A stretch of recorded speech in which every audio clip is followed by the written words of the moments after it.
Chapter 9. Now when all the kings west of the Jordan heard about these things, the kings in the hill country, in the western foothills, and along the entire coast of the Mediterranean Sea as far as Lebanon, the kings of the Hittites, Amorites, Canaanites, Perizzites, Hivites, and Jebusites, they came together to wage war against Joshua and Israel.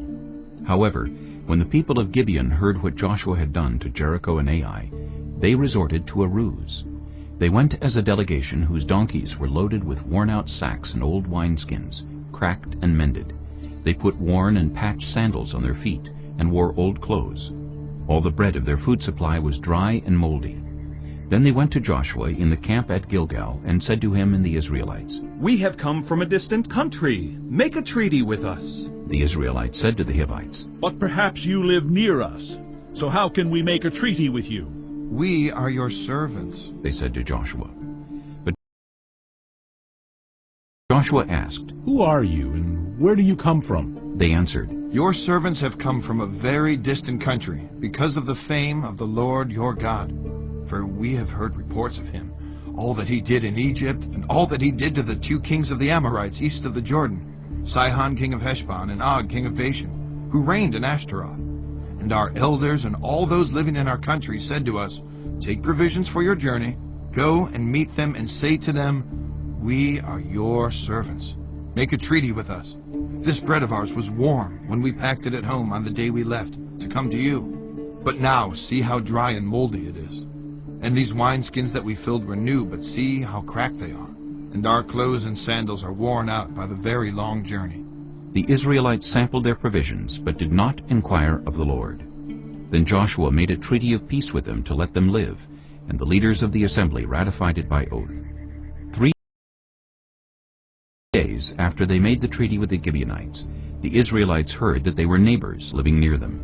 So the Israelites set out, and on the 3rd day came to their cities, Gibeon, Kephirah, Beeroth, and Kiriath-jearim.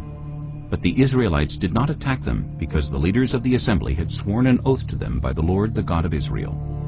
The whole assembly grumbled against the leaders, but all the leaders answered, "We have given them our oath by the Lord, the God of Israel, and we cannot touch them now. This is what we will do to them. We will let them live, so that God's wrath will not fall on us for breaking the oath we swore to them." They continued, "Let them live, but let them be woodcutters and water carriers in the service of the whole assembly." So the leader's promise to them was kept. Then Joshua summoned the Gibeonites and said, "Why did you deceive us by saying, 'We live a long way from you,' while actually you live near us? You are now under a curse. You will never be released from service as woodcutters and water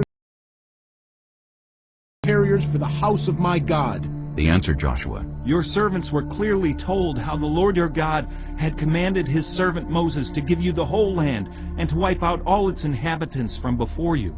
So we feared for our lives because of you, and that is why we did this. We are now in your hands. Do to us whatever seems good and right to you." So Joshua saved them from the Israelites, and they did not kill them.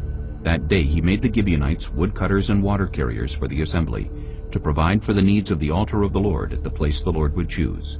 And that is what they are to this day.